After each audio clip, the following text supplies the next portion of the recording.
Fala galerinha, sejam todos muito bem-vindos, espero que gostem do vídeo de hoje, um vídeo um pouco diferente, os 10 maiores assassinos da história do Brasil.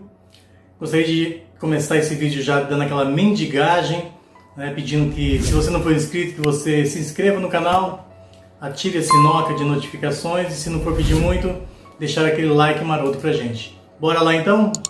Os crimes da Rua Arvoredo, também conhecido como os monstros de Porto Alegre. Um caso onde 3 sociopatas acabaram ao acaso se juntando e cometendo crimes horrendos. Temos aí Carlos, que na verdade era Karl Klasner, um alemão, que tinha um açougue muito famoso em Porto Alegre.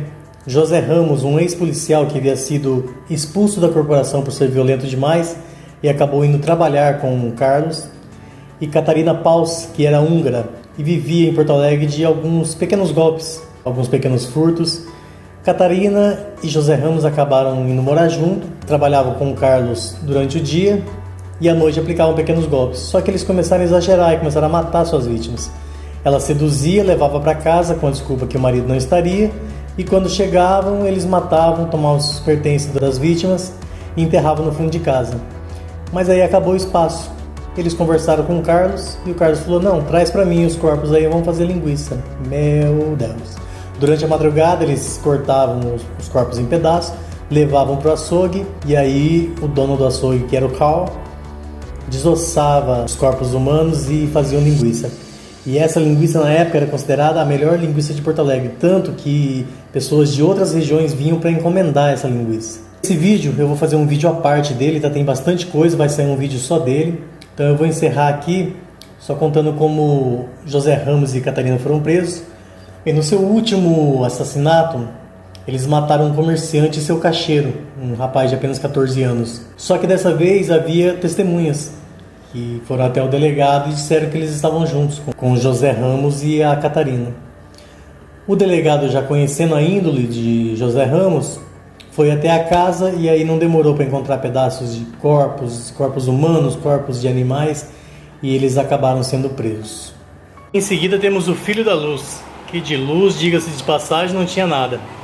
O caso ocorreu no Rio de Janeiro no final da década de 20. Um cara chamado Febrônio, Índio do Brasil, ele se auto-intitulou Filho da Luz. Ele foi um assassino em série, ele abordava rapazes com promessas de emprego e depois de conseguir capturá-los, ele tatuava seus corpos, estuprava e em seguida matava. A motivação, dizem que foi uma prisão, ele ficou preso no começo da década de 20 e era submetido a sucessões de tortura. Em seu tempo livre, acreditem, ele era um leitor assíduo da Bíblia. Ele contou que teve uma revelação de uma mulher que apareceu para ele e o escolheu como filho da luz, e que ele deveria distribuir uma mensagem de Deus, que ele não estava morto. Para isso ele deveria tatuar rapazes com as letras DCVXVI, que significam Deus, caridade, virtude, santidade, vida, imã da vida. Além disso, ele tatuou essas letras nele mesmo e os dizeres: eis o filho da luz. É cada louco que aparece. O maníaco do parque. Esse muita gente vai lembrar, aconteceu no final dos anos 90. Francisco de Assis Pereira, eles passava por olheiro de modelos. Ficava no parque ali e ele afirmou que convencia facilmente suas vítimas, oferecendo um cachê alto e prometendo uma vida de sonho e glamour. Seus atos com as vítimas incluem tortura, estrangulamento, estupro e canibalismo. Tanto que algumas vítimas era até difícil fazer o reconhecimento do corpo devido às condições que eles eram encontrados. Ele se responsabilizou pela morte de 9 mulheres. Entre tantas investigações, afirma que o número pode ser muito maior. Em julgamento, ele foi condenado a 274 anos de prisão e foi jurado de morte pelos outros detentos. Ele afirma que sofria distúrbios psíquicos e que às vezes ele se forçava a ficar em casa para não cometer esses crimes. Será que é verdade? Pedrinho Matador.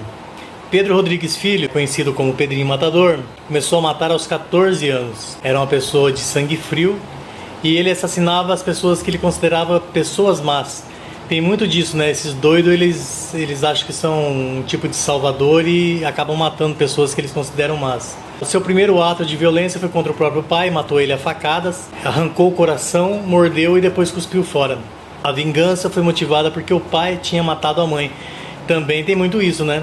A criança já cresce com o psicológico abalado, né, devido a agressões, torturas durante a infância. O Pedrinho tem 76 mortes confirmadas, mas ele mesmo Diz que já matou mais de 100 pessoas. Já passou por diversas penitenciárias porque ele assassinava os companheiros de cela.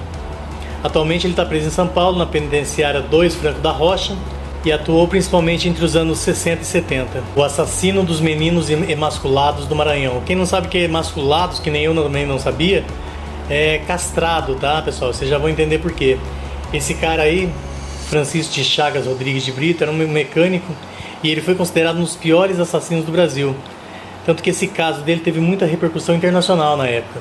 Entre os anos de 1989 e 2004, que foi quando ele foi preso, ele matou cerca de 40 meninos com idades de entre 4 e 15 anos.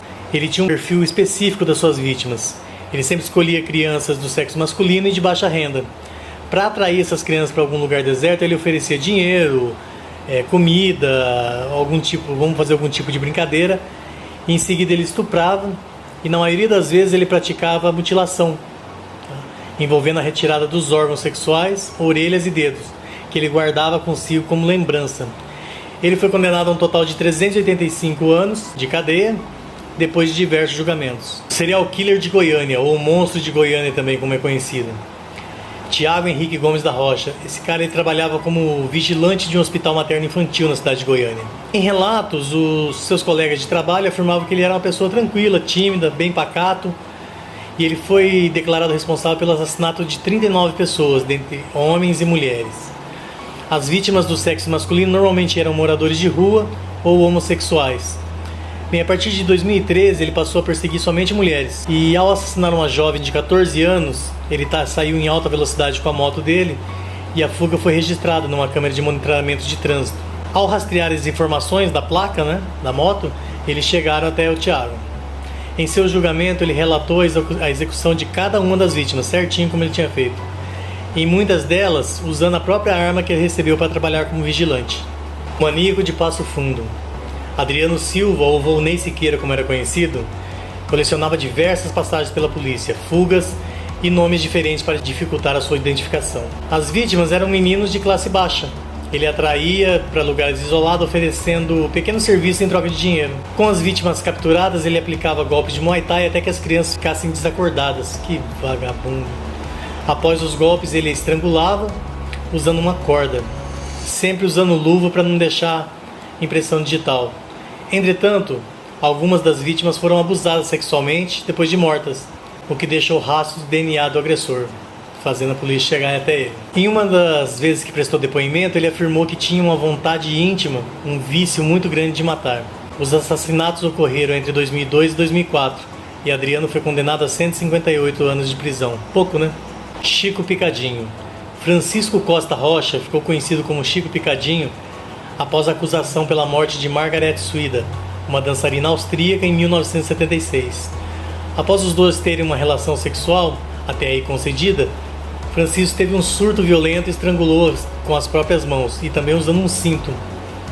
Esquartejou a vítima usando o que havia disponível em seu apartamento, que dividia com um amigo na época: lâmina de barbear, tesoura, faca, para reduzir o volume do corpo e ocultá-lo.